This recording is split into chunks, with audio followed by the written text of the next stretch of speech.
To me, there's only two real reasons why relationships fail.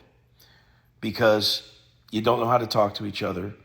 And when you try to talk to each other, you get too worked up and you start acting defensive, or you shut down, you run away, you get too intense, or you just roll over without standing up for yourself.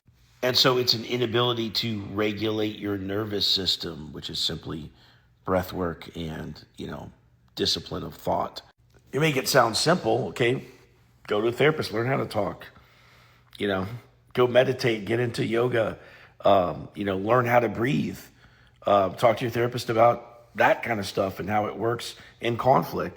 And it sounds pretty simple. It's pretty hard to do. I mean, it's incredibly hard to do. That's why so many relationships fail, because of these problems. But it is a very simple solution, and it is those two specific problems why all these relationships are ending. Oh, you might say, well, somebody cheated, this or that. Okay, well, why did they cheat?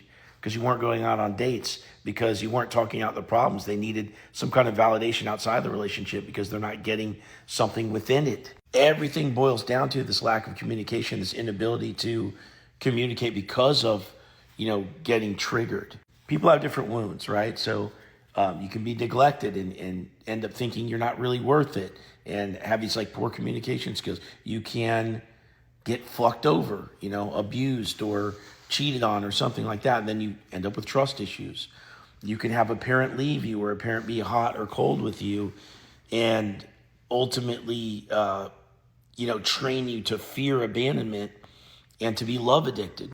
All these wounds show up as insecurities in relationships, and you can see them come out when the nervous system gets triggered. You guys get into a conflict. It's a hot button issue that hits on your wound, right? And then you can't act like a decent human being in that conflict. Either you don't stand up for yourself, you fight too hard, or you leave the room or something, or shut down. And long story short, you never solve the issue at hand. So people go off and they do coping behaviors. And this is where things really start to get fucked up, right? And the problem is both of these people love each other. That's why they came together. They're both little kids at heart, and they see the true person in the other person, and they fucking love each other. And it's sad because it's still not enough. You still have to get that communication, that conflict resolution, and that nervous system regulation. This happened to me too. I went through a separation a year ago. Amazing woman, and it's like the skills weren't there enough, even with a coach that's making this video. So long story short, if you're going to run off and get an ex back, you got to get into therapy, because the reason it broke down is the reason it'll break again, right? And this is why people tell you never to go back to an ex. No, I mean, you can do it, but you got to reattract them and get them in, and then get them into that couples counselor and pick a good one.